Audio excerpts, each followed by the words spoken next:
Yes, I think that would be fair to say. There are mutations that are happening in the virus, and some of them may have some sort of relevance to the virus and us. And this one seems to make the virus potentially more contagious. Other mutations may happen that have other effects. And it's important to keep an eye on it. It really shows the field of genetic epidemiology and why it's important. My guess is if it's really been spreading in London for quite a period of time, it's probably here somewhere. But it's, without a lot of surveillance, it's hard to know. What is our knowledge of the vaccine and the spikes on a coronavirus? Would you suggest that we have really good knowledge of the molecular back and forth between a vaccine and the spikes of the virus? Well, something that's important to understand is that the way the vaccine works is it uses a big part of the virus, the particular spike protein, and not just one little teeny piece of that protein.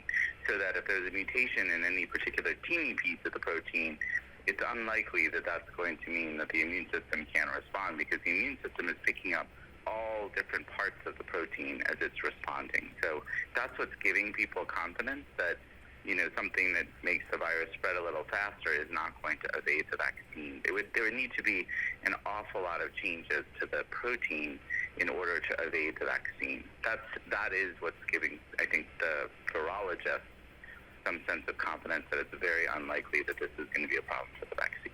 That's the better news when it comes to the variant. There's a question, though, as Paul Hunter of East Anglia was talking to us earlier. He said that given the fact that wearing masks and social distancing may not be sufficient to stave off the spread of this more contagious strain, that this could prolong the pandemic by a number of months. Do you agree with that assessment? Well, I think it's pretty likely that social distancing and wearing masks is helpful for this variant. I mean, it doesn't have magical powers. It can't. If people are near each other, it can't spread.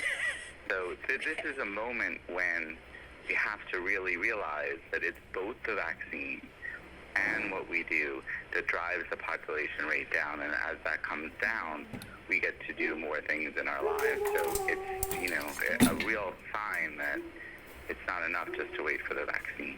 All right, but just even if people perhaps aren't as vigilant as they ought to be, as we have seen consistently, which is probably the reason why we are seeing the spread of the virus to such a degree in so many places around the world, how much does this change the trajectory of the pandemic and lengthen the time before we return to some sort of normalcy?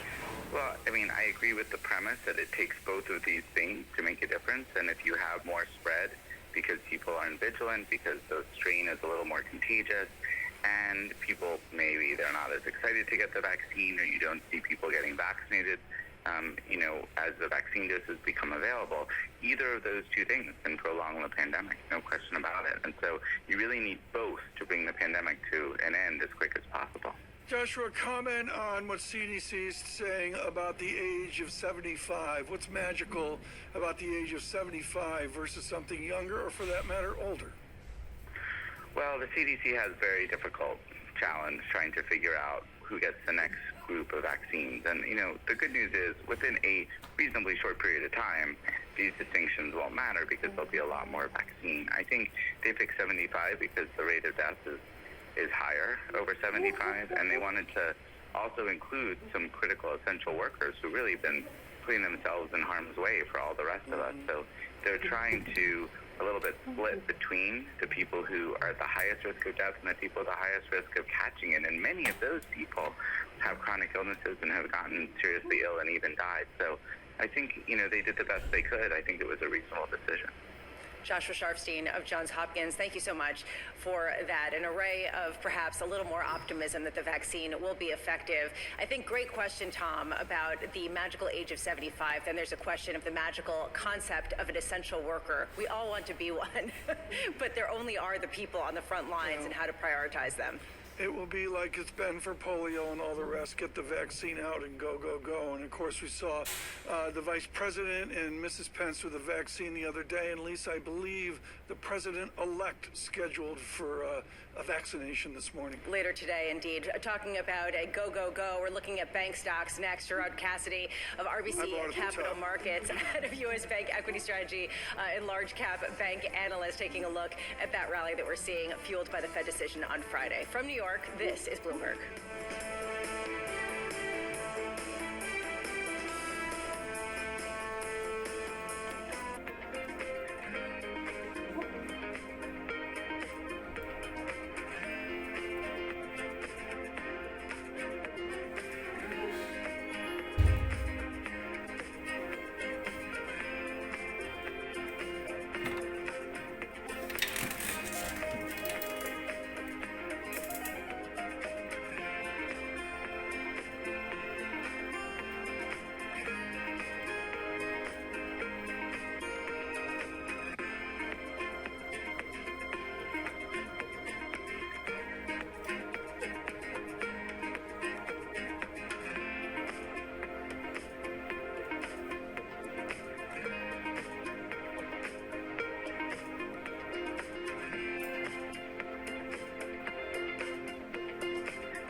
This is Bloomberg Surveillance live from New York. I'm Lisa Abramowitz alongside the one and only Tom Keene. Francine Lacroix is off. A really interesting decision that came on Friday, an unexpected decision by the Federal Reserve to allow banks to start buying back their shares again. Immediately, JP Morgan announced that it would start buying back about $30 billion of shares. And we can see in pre-market trading, all of the bank stocks are flying high, with Goldman Sachs rising as much as 4.9%, similar to JP Morgan as well. Joining us now, Gerard Cassidy of RBC Capital Markets. He heads up the U.S. Bank Equity Strategy and large cap bank analysis.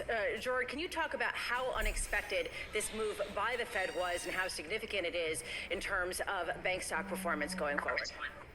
Thank you, Lisa. It was very unexpected. The consensus view going into 2021 was that the temporary suspensions of buybacks that were implemented in the third quarter of 2020 by the Federal Reserve, that they were going to continue this into probably the middle of 2021.